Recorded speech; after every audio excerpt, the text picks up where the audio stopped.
Is the word that they're trying to avoid. They're saying that the word man is associated with adult men as opposed to just humanity or humans.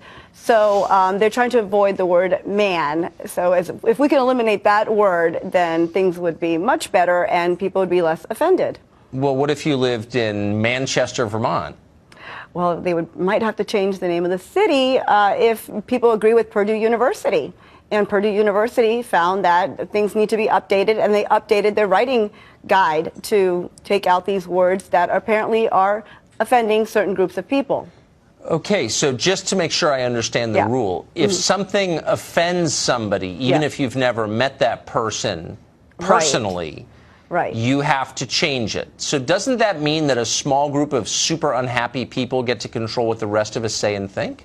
Well, perhaps they're ahead of their time. Maybe this is something that is offending a small group, but the group's going to get larger, and times are changing, and our language is dynamic. Webster keeps adding new words in the dictionary, so our language needs to change. And a term that used to be non-offensive, like man-made and male-man, now needs to be changed. Well, I get that. I guess the question for me is who gets to decide what changes and what doesn't? So, for example, I think I've now decided that the most offensive word in the language is college professor.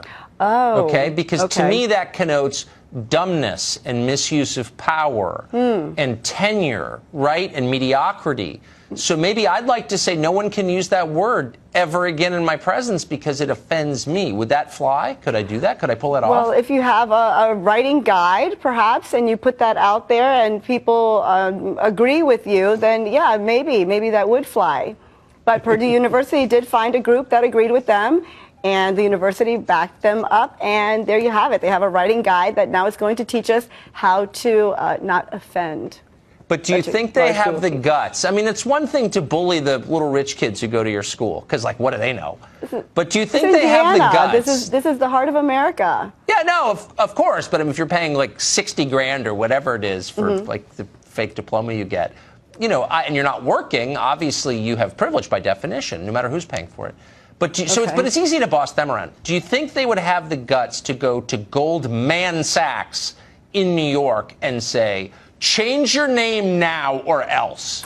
They probably wouldn't shop there. They probably wouldn't shop there because well, if they were shopping at Goldman Sachs, they might come up short because it's a bank. Because the name man is adult male, and yeah, we need to change it. Like woman, I mean, has the word man in there, so just call us a person. So gold person Sachs, would that be better? I think so. I'm less offended. Yes.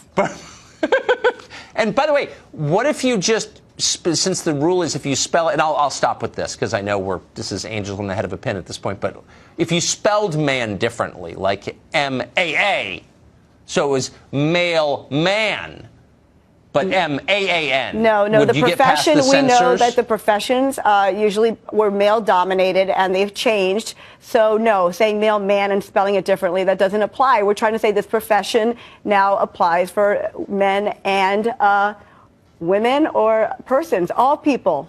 No man needed. Isn't there a man? Hold on. Isn't there a man in the word woman? Call me a person. I'd be less offended. No need for woman. Okay. Yeah. In the end, the revolution always eats itself, as we often point out. Kathy, thank you for that guided tour of the Lunar regions. Appreciate it.